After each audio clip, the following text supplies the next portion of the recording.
Hello दोस्तों, मैं बबीता भास्कर। आज हम इस क्लास में नया चैप्टर पढ़ने जा रहे हैं जिसका नाम है दूरी और मापन। तो चलिए शुरू करते हैं आज की वीडियो। तो आज की वीडियो में हम जो है दूरी और मापन यानी कि डिस्टेंस एंड मेजरमेंट पढ़ने वाले हैं। तो देखते हैं सबसे पहले इसमें भौतिक राशि। भौतिक राशि क्या है? तो दुनिया में जो कुछ मापनीय है, दुनिया में जो कुछ भी दोस्तों मापा जा सकता है या मापनीय है उसे भौतिक राशि कहते हैं। जैसे देखते हैं, लंबाई हो गया हमारा, द्रव्यमान हो गया तथा समय हो गया। लंबाई को हम मीटर में मापते हैं, द्रव्यमान को किलोग्राम में मापते हैं और समय को सेकंड में मापते हैं। अब देखते हैं आगे, भौतिक राशि को प्रस्तुत करने हेतु, भौतिक राशि को प्रस्तुत करने हेतु हमें दो चीजें ज्ञात होनी चाहिए। यानी कि भौतिक राशि को अगर हमको ज्ञात करना है तो दो चीजें अवश्य उसमें पता होनी चाहिए हमें। तो पहला है इसमें भौतिक राशि का हमारा मात्रक होना चाहिए। पहला है भौतिक राशि का मात्रक और दूसरा है हमारा संख्यात्मक मान। पहला है भौतिक राशि का मात्रक होना चाहिए, दूसरा है संख्यात्मक मान होना चाहिए, जो यह बताता है कि ऊपर दिया गया मात्रक उसमें कितनी बार शामिल है। अब देखते हैं राशि क्या है। राशि वो है दोस्तों जिनको मापा जा सकता है, जिनको मापा जा सकता है वह हमारी राशि कहलाती है। जैसे देखते हैं, लंबाई हो गया, द्रव्यमान हो गया, समय, चाल, वेग, भार, ये सब हमारी राशियां हैं। आगे देखते हैं मात्रक क्या है। जिस यूनिट में नापते हैं उसे मात्रक कहा जाता है। जैसे लंबाई को हम मीटर में मापते हैं और द्रव्यमान को किलोग्राम में मापते हैं और समय को सेकंड में मापते हैं। अब देखते हैं दूसरा है हमारा जो है, ये तो पहला था भौतिक राशि, दूसरा है हमारा संख्यात्मक मान। संख्यात्मक मान क्या है? तो संख्या यानी कि 4 किलोग्राम हो गए, जैसे 1 2 3 4 हो गया, जो संख्या बताए, जिसको मापने में हमारे संख्या बताए वो हमारा संख्यात्मक मान होगा। यह राशि जो है दो प्रकार की होती है। पहला है इसमें सदिश राशि और दूसरी है इसमें अदिश राशि। पहली है सदिश राशि और दूसरी है अदिश राशि। तो पहली देखते हैं इसमें सदिश राशि क्या है। सदिश राशि को दोस्तों वेक्टर भी कहा जाता है। वह राशि जिसमें परिमाण यानी कि मात्रा तथा दिशा दोनों शामिल हो सदिश राशि कहलाती है। जैसे देखते हैं यहाँ पर वेग हो गया हमारा, विस्थापन हो गया, त्वरण हो गया, संवेग, बल हो गया। अब दूसरा है हमारा जो अदिश राशि। अदिश राशि को स्केलर भी कहा जाता है। वह राशि जिसमें सिर्फ परिमाण दिया रहता है, दिशा नहीं होती, वह हमारी अदिश राशि कहलाती है। जैसे देखते हैं इसमें चाल हो गई और दूरी, चाल और दूरी हो गई हमारी, ये अदिश राशि के अंतर्गत आएगी। इसके अंतर्गत अब आगे देखते हैं, राशियों का विभाजन दो प्रकार से भी लिया गया है इसमें। पहला है हमारा मूल राशियां। मूल राशियां क्या है? ऐसी भौतिक राशियां जो स्वतंत्र हैं या फिर जिनको व्यक्त करने के लिए किसी अन्य राशि की आवश्यकता नहीं होती है, वो हमारी मूल राशि कहलाती है। देखते हैं जैसे इसमें द्रव्यमान हो गया, द्रव्यमान को किलोग्राम में मापते हैं, लंबाई को मीटर में और समय को सेकंड में। ये सब हमारी जो है मूल राशियां हैं। आगे देखते हैं मूल मात्रक क्या है। मूल मात्रक किसे कहते हैं? तो मूल राशियों को व्यक्त करने हेतु जिन मात्रकों का प्रयोग किया जाता है वो हमारे मूल मात्रक कहलाते हैं। ये जो है 7 प्रकार के होते हैं। तो इसमें पहला देखते हैं, इधर है मूल राशियां और इधर है इसका मूल मात्रक। तो पहला है इसमें जो मूल राशियां है हमारी, वो है लंबाई। लंबाई का मूल मात्रक होता है मीटर। दूसरा है हमारा द्रव्यमान। द्रव्यमान का मूल मात्रक है किलोग्राम। तीसरा है हमारा समय। समय का है मूल मात्रक जो वो है सेकंड। और चौथा है हमारा जो मूल राशियां हैं वो है वैद्युत धारा। वैद्युत धारा का होगा मूल मात्रक जो एम्पियर होगा। और पांचवा है हमारा ताप। ताप का होगा केल्विन। छठा है हमारा ज्योति तीव्रता। ज्योति तीव्रता का होगा मूल मात्रक को होगा कैंडेला। और सातवां है हमारा पदार्थ की मात्रा। पदार्थ की मात्रा का जो मूल मात्रक होगा वो होगा हमारा मोल। अब देखते हैं व्युत्पन्न राशियां। व्युत्पन्न राशि ये जो है दो प्रकार की हैं। तो पहला है ये समतल कोण और दूसरा है हमारा घन कोण। अब देखते हैं दूसरा जो इसमें है व्युत्पन्न राशि। ये क्या कहलाती है? व्युत्पन्न राशि क्या होती है? वह राशियां जिनको व्यक्त करने के लिए अन्य राशियों की आवश्यकता होती है, वह हमारी व्युत्पन्न राशियां कहलाती हैं। जैसे देखते हैं इसमें क्षेत्रफल बराबर लंबाई गुणे चौड़ाई बराबर मीटर स्क्वायर। दूसरा है हमारा इसमें घनत्व का होगा घनत्व बराबर द्रव्यमान बटे आयतन बराबर किलोग्राम प्रति मीटर क्यूब होगा वहां पर। और आगे है चाल का होगा चाल बराबर दूरी बटे समय। वेग बराबर विस्थापन बटे समय। और त्वरण का है त्वरण बराबर वेग बटे समय होगा। अब देखते हैं मात्रक क्या है। राशियों को व्यक्त करने के लिए उसके निश्चित परिमाप को जो नाम दिया जाता है उसे मात्रक कहते हैं। और ये दो प्रकार के होते हैं। पहला है हमारा मूल मात्रक किसे कहते हैं? मूल राशियों को व्यक्त करने के लिए जिन मात्रकों का प्रयोग करते हैं वे मूल मात्रक हमारे कहलाते हैं। जैसे देखते हैं इसमें लंबाई को हम मीटर से दिखाते हैं या मीटर में लिखते हैं या नापते हैं, समय को सेकंड में और द्रव्यमान को किलोग्राम में। देखते हैं व्युत्पन्न मात्रक क्या होते हैं। तो मूल राशियों के अतिरिक्त अन्य सभी भौतिक राशियों के मात्रक एक अथवा मूल मात्रकों पर उपयुक्त घाते लगाकर प्राप्त किए जाते हैं। ऐसे मात्रकों को व्युत्पन्न मात्रक कहते हैं। देखते हैं पहला इसमें क्षेत्रफल बराबर होता है लंबाई गुणे चौड़ाई बराबर मीटर स्क्वायर। दूसरा है आयतन का होता है लंबाई गुणे चौड़ाई गुणे ऊंचाई बराबर मीटर गुणे मीटर बराबर मीटर क्यूब। यानी कि यहाँ पर मीटर को 3 बार लिखा गया है, इसीलिए मीटर क्यूब लगा है।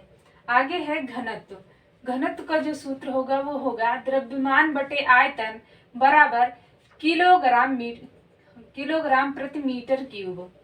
और है अगला चाल का जो सूत्र होगा वो होगा दूरी बटे समय बराबर मीटर प्रति सेकंड स्क्वायर होगा। अगला है हमारा त्वरण बराबर चाल परिवर्तन बटे समय बराबर मीटर प्रति सेकंड स्क्वायर होगा। और अगला है हमारा बल बराबर द्रव्यमान गुणे त्वरण होगा और बराबर किलोग्राम मीटर प्रति सेकंड स्क्वायर होगा। बल के मात्रक को ही दोस्तों न्यूटन भी कहते हैं। अगला है हमारा कार्य का होगा कार्य बराबर बल गुणे दूरी बराबर किलोग्राम मीटर स्क्वायर प्रति सेकंड स्क्वायर होगा। और इसको कार्य के मात्रक को ही जूल भी कहते हैं। अगला नंबर है हमारा 8वां, वो है शक्ति बराबर कार्य बटे समय होगा बराबर किलोग्राम मीटर स्क्वायर प्रति सेकंड स्क्वायर होगा। और इसे कार्य के मात्रक को वाट भी कहा जाता है या वाट कहते हैं। अगला है हमारा दाब बराबर होगा बल बटे क्षेत्रफल बराबर किलोग्राम मीटर -1 सेकंड -2 होगा। सेकंड माइनस स्क्वायर मान लीजिए उसको या 2 मान लीजिए। और दाब के मात्रक को ही पास्कल भी कहते हैं। अब देखते हैं मात्रक पद्धतियां कुछ हैं। तो देखते हैं इसमें भौतिक राशियों के मापन हेतु 4 पद्धतियां प्रचलित हैं। इसमें पहला देखते हैं हम यम-के-एस पद्धति। यम-के-एस पद्धति का जो हिंदी में अर्थ होगा दोस्तों वो होगा यम का अर्थ है मीटर और के का अर्थ है किलोग्राम, एस का अर्थ है सेकंड। मीटर को दोस्तों जो है लंबाई को जो है मीटर में मापते हैं और द्रव्यमान को किलोग्राम में और समय को सेकंड में।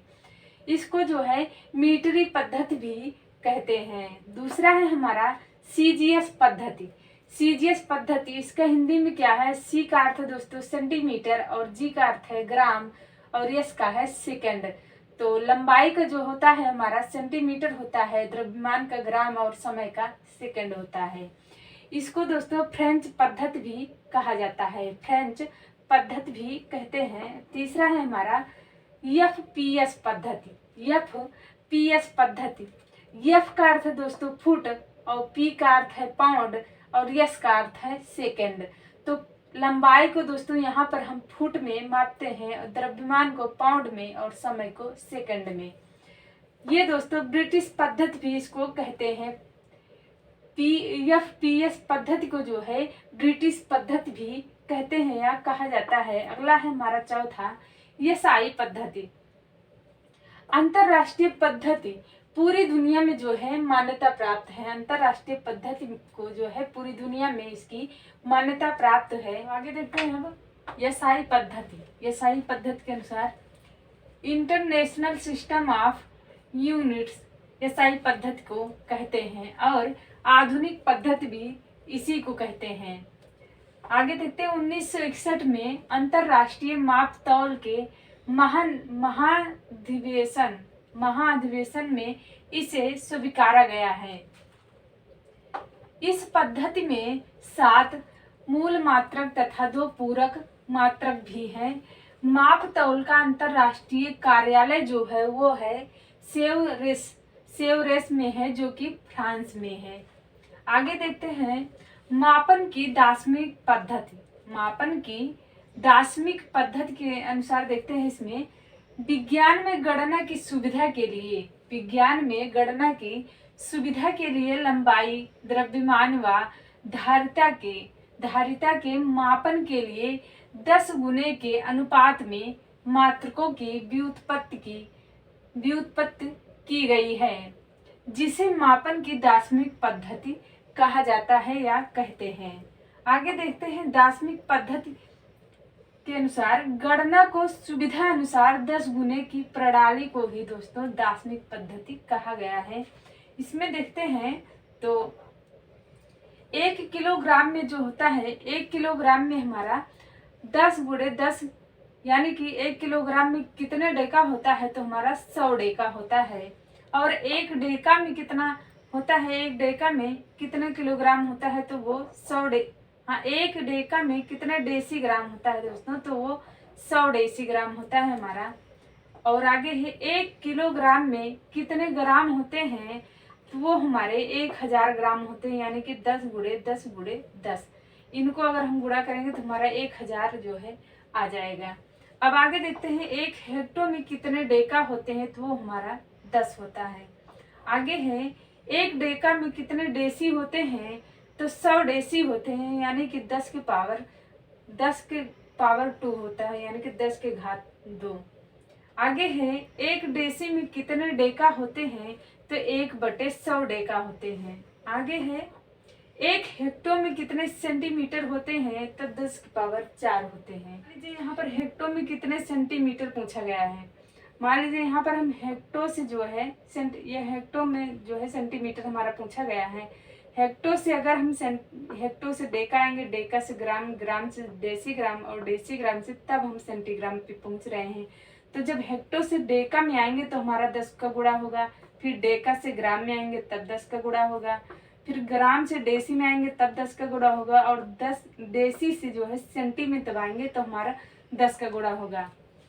कुल मिलाकर हमारा जो 10 का गुणा हो रहा है वो 4 बार हो रहा है, इसलिए यहाँ पर 10 की पावर जो है 4 हमारा लिखा गया है। अब आगे देखते हैं यहाँ पर 1 सेंटीमीटर में कितने हेक्टोग्राम होते हैं। तो यहाँ पर हमारा 10 माइनस 4 लिखा गया है, 10 के पावर 4 लिखा गया है -4। तो यहाँ पर क्यों लिखा गया, कैसे? तो ऊपर से जो है हेक्टो से सेंटीमीटर में हम आए तो हमारा गुणा हो गया, और नीचे से जब ऊपर की तरफ जाएंगे तो हमारा भाग हो जाएगा। तो यहाँ पर सेंटीमीटर में हेक्टो पूछा गया है, तो सेंटीमीटर हमारा यहाँ पर है, हेक्टो पूछा गया है। तो सेंटीमीटर से जब हम डेसी में जाएंगे, डेसी से फिर ग्राम में, ग्राम में से फिर डेका में, डेका से फिर हेक्टो में जाएंगे, तो सेंटी से फिर 10 का भाग होगा, फिर डेसी से फिर 10 का भाग होगा, फिर ग्राम से 10 का भाग होगा और डेका से 10 का भाग होगा, तब कहीं जाकर हेक्टो पे पहुंचेंगे। तो यहाँ पर हमारा 10 के पावर 4 लिखा गया है, इसलिए माइनस का चिन्ह लगाया गया है, भाग होगा उसमें। ऐसे ही इसमें भी होगा, 1 मिलीलीटर में कितने लीटर होते हैं, तो बराबर 1/1000 बराबर 10 के पावर -3 होगा। अब देखते हैं आगे कोटि मान क्या है। किसी राशि के परिमाण को उसके निकटतम 10 की घात के रूप में लिखना, इस निकटतम मान को ही उस राशि का कोटिमान कहते हैं। आगे देखते हैं अब इसमें मात्रा को निकटतम 10 की पावर में लिखना।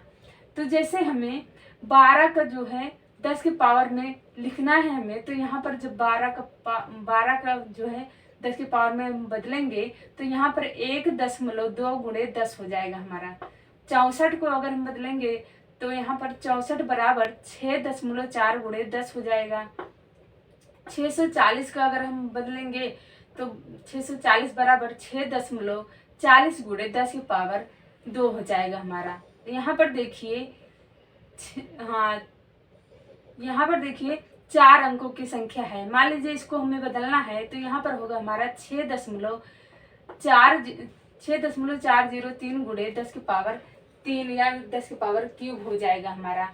अब देखते हैं विमीय सूत्र। विमीय सूत्र क्या है? व्युत्पन्न राशियों का निकला है। विमीय सूत्र जो होता है दोस्तों, वो व्युत्पन्न राशियों का जो है निकलता है और मूल राशियों का जो है नहीं निकलता है।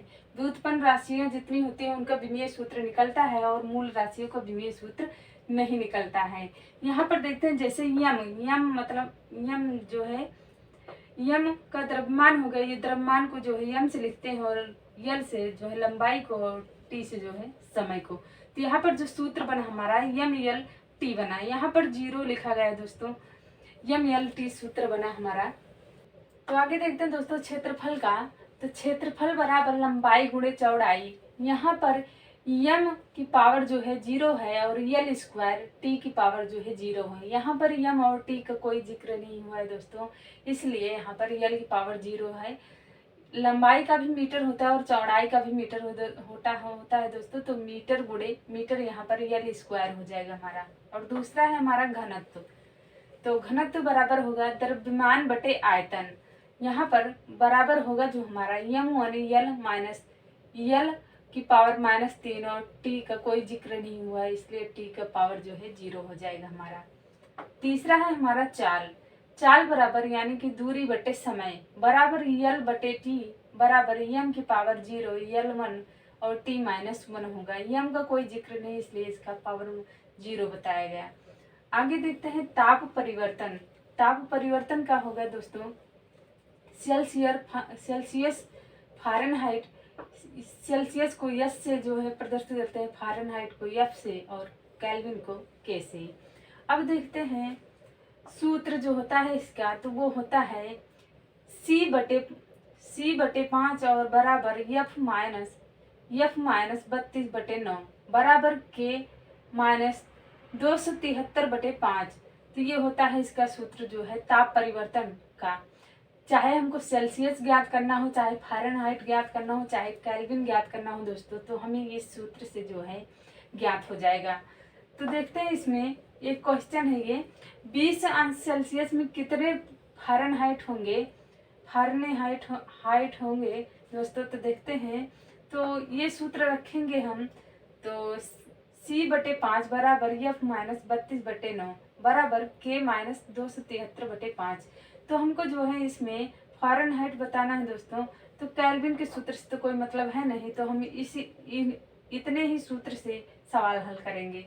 तो यहाँ पर जो सेल्सियस हमारा है वो है 20/5 हो जाएगा हमारा। सेल्सियस हमारा 20 दिया गया है, 20/5 हो गया बराबर फारेनहाइट -32/9 हो गया हमारा। वैसे ही आगे है, अब तिर्यक जब गुणा करेंगे हम दोस्तों, तो हमारा 20 गुणे 9 हो जाएगा बराबर यहाँ पर 20 गुणे 9 तिर्यक गुणा हुआ हमारा। अब 5 और फारेनहाइट 32 का गुणा करेंगे तो इधर आ जाएगा। तो 5 ब्रैकेट में माइनस फारेनहाइट -32 हो जाएगा हमारा।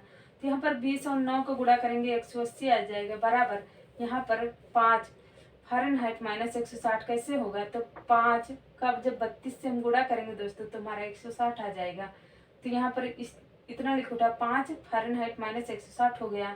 अब इधर जो है 180 यहाँ पर है, प्लस इधर लाएंगे तो माइनस प्लस इधर होता है, तो 160 को जब इधर लाएंगे तो हमारा प्लस में हो जाएगा। 180 प्लस 160 तो बराबर यहाँ पर 5 फ़ारेनहाइट हो जाएगा हमारा। तो यहाँ पर जब प्लस करेंगे तो हमारा 340 आ जाएगा, बराबर 5 फ़ारेनहाइट हो गया। अब यहाँ पर फ़ारेनहाइट को हम निकाल कर बाहर निकालेंगे तो फ़ारेनहाइट बराबर हो जाएगा हमारा 340/5 करेंगे हमारा, तो इसको काटेंगे अगर हम 5 से तो हमारा आएगा 68। तो आंसर जो होगा हमारा 68 फ़ारेनहाइट होगा।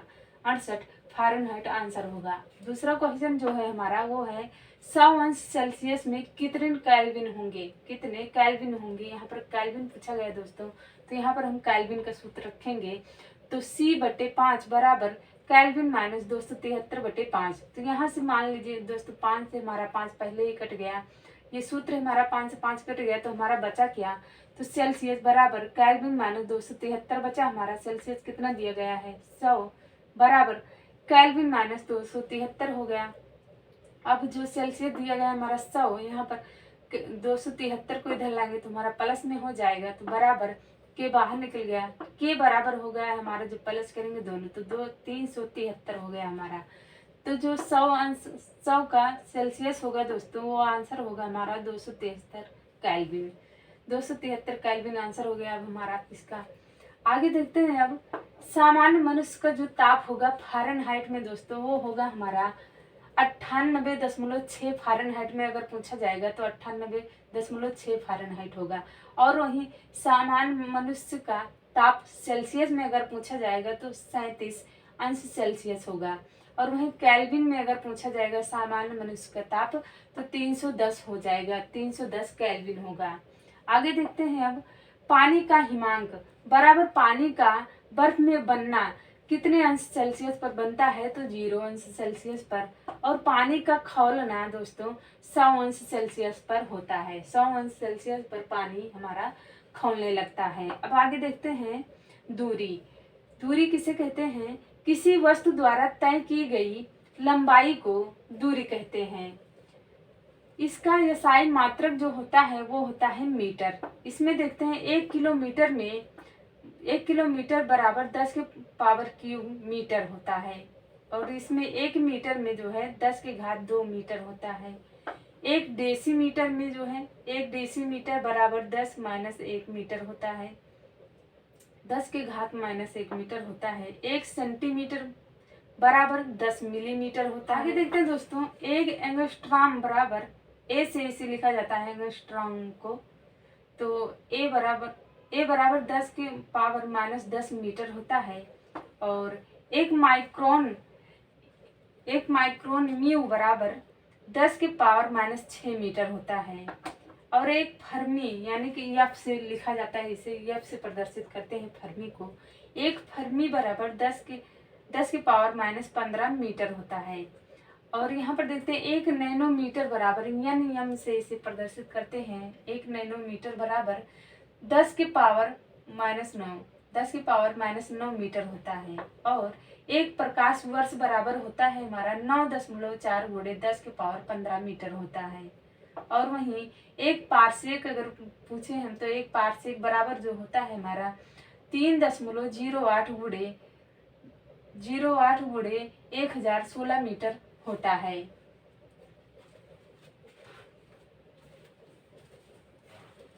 तो दोस्तों आज की वीडियो हमारी यहीं पर समाप्त हुई। आप लोगों का बहुत बहुत धन्यवाद।